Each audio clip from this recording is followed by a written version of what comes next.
Hello, candle lovers. Thank you so much for joining me today. My name is Greg, and this is All About Candles, and I have a review for you today from Bath & Body Works. This is Sea Salt and Sails.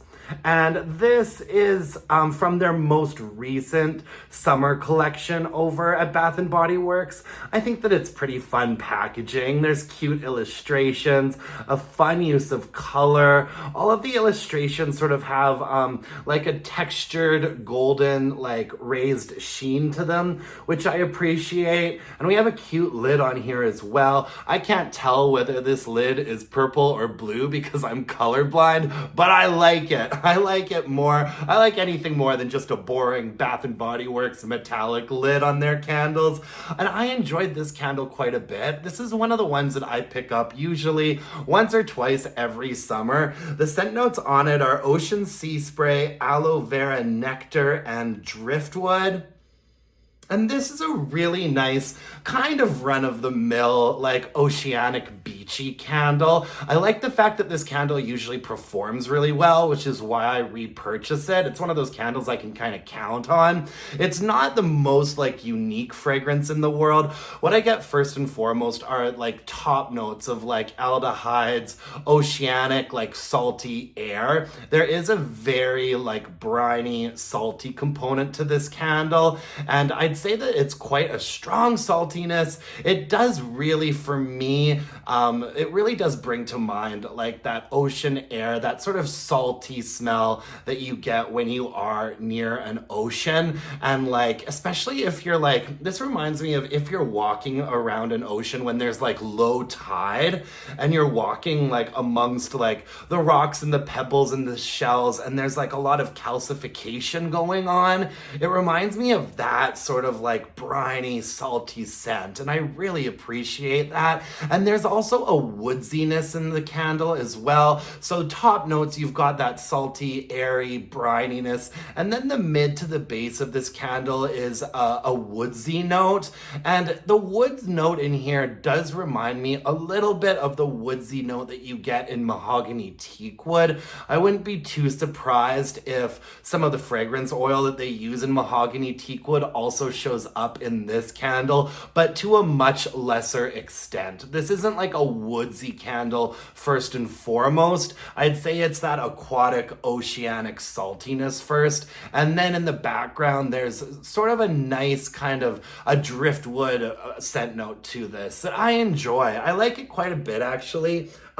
Where this candle does lose me, like my piece of feedback for it would be that we get aloe vera nectar in the scent notes here, and I'm not really picking up on that at all. I think it would actually be nice if there was a little bit more of an aloe component to this candle, something that was just a touch like sort of green and watery and a little bit crisp. I think that if they were to sort of turn up like that aloe vera note in this candle, I think it would help this candle stand out a little bit more, because as it is, while I think it's a lovely fragrance and I get it fairly often, there's nothing about this candle that really stands out a lot amongst all of the other sort of oceanic candles that we do see this time of year. But otherwise, I really like this one. I get it fairly often. I actually am also burning this version of Sea Salt and Sails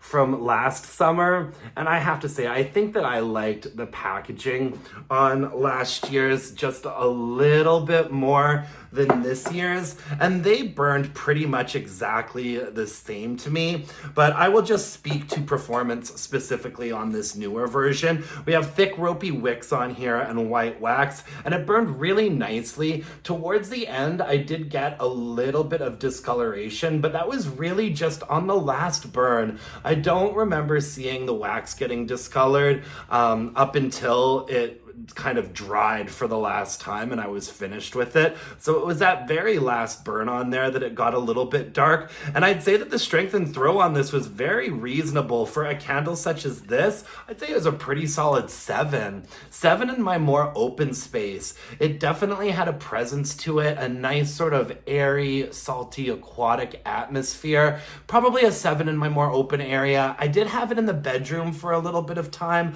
I'd say it was about a 7.5 in there. So obviously it gets a little bit stronger in a little bit of a smaller space. So no real complaints about strength and throw or burn quality. I like sea salt in sales. I probably will repurchase it again at some point. And this is a recommendation for you. If you like candles like this that are very sort of oceanic, I don't see why you wouldn't enjoy this one. My only word of warning would be that it is a fairly salty candle, but I feel like that, is kind of self-described in the title here, sea salt in sales. You definitely are getting some saltiness, but I like it a lot. Anyways, that's all I've got for you folks today. Thank you so much for joining me. I really appreciate it. You can follow me on Instagram at allaboutcandles and email me your burning questions to allaboutcandles@gmail.com. If you could hit me up with a like, a comment, and subscribe to my channel, that would mean the world to me. And until next time, my dear, gorgeous, and beautiful candle-loving friends, let's burn some candles and bitch about it. Thanks, you guys. Bye for now.